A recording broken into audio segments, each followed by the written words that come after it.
যারা যারা গুরুত্বপূর্ণ আপডেট নিউজটি দেখার জন্য ক্লিক করেছেন, ভিডিওটি দেখতে লাইক দিয়ে কন্টিনিউ করার অনুরোধ জানাচ্ছি। আসসালামু আলাইকুম বন্ধুরা, সরকারি চাকরিজীবীদের জন্য বিরাট সুখবর। সরকারি কর্মচারীর বেতন বাড়ছে, বসছে বেতন কমিশন। কেনই বা বেতন কমিশন বসছে, কবে নাগাদ বেতন কমিশন বসবে, সবকিছু আজকের এই ভিডিওটির মাধ্যমে জানতে পারবেন। আজকের ভিডিওটি খুবই গুরুত্বপূর্ণ, তাহলে চলুন মূল ভিডিওটি শুরু করা যাক। প্রিয় বন্ধুরা, মূল ভিডিওটি শুরু করার আগে বরাবর মতো ছোট্ট একটি রিকোয়েস্ট থাকবে, আপনি যদি আমাদের এই পরিবারের নতুন দর্শক হয়ে থাকেন, এরকম নতুন নতুন চাকরি রিলেটেড আপডেট নিউজ সবার আগে পেতে আমাদের এই চ্যানেলটি সাবস্ক্রাইব করে রাখুন। প্রিয় বন্ধুরা, প্রতিবেদনে উল্লেখ করা হয়েছে সরকারি কর্মচারীর বেতন বাড়ছে, বসছে বেতন কমিশনের সভা। নিচে একদম বিস্তারিতভাবে উল্লেখ করা হয়েছে। প্রিয় বন্ধুরা, প্রতিবেদনে উল্লেখ করা হয়েছে সরকারি কর্মচারীদের বেতন ভাতা ও অন্যান্য সুবিধার সমন্বয়ের লক্ষ্যে বৃহস্পতিবার বসছে জাতীয় বেতন কমিশনের প্রথম সভা। সকাল 11টায় সচিবালয়ের পুরাতন 1 নম্বর ভবনের সাবেক মন্ত্রিপরিষদ কক্ষে এই সভা অনুষ্ঠিত হবে। এতে সভাপতিত্ব করবেন কমিশনের চেয়ারম্যান ও সাবেক অর্থ সচিব জাকির আহমেদ খান।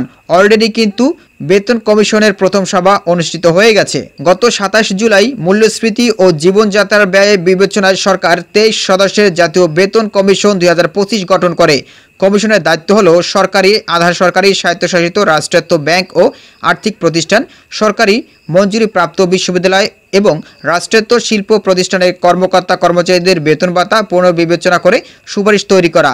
তবে সরকারি ও স্বায়ত্তশাসিত শিল্প প্রতিষ্ঠানের শ্রমিকদের বিষয়টি কমিশনের বাইরে রাখা হয়েছে। কর্মচারীর পরিবারের গড় সদস্য সংখ্যা 6 জন ধরে ব্যয় হিসাবের নির্দেশনা দেওয়া হয়েছে। আগামী 6 মাসের মধ্যে সুপারিশ জমা দেওয়ার কথা রয়েছে। বর্তমানে 2015 সালের পে স্কেল অনুযায়ী 20টি গ্রেডে প্রায় 15 লাখ সরকারি কর্মকর্তা কর্মচারীর বেতন ভাতা পাচ্ছেন। তো প্রিয় বন্ধুরা, অলরেডি কিন্তু সভা অনুষ্ঠিত হয়েছে। তো এই বিষয়ে আপনাদের কি মতামত অবশ্যই কমেন্ট করে জানাবেন। পরবর্তীতে নতুন কোনো ভিডিও নিয়ে আপনাদের মাঝে হাজির হব। সবাই ভালো থাকবেন, সুস্থ থাকবেন।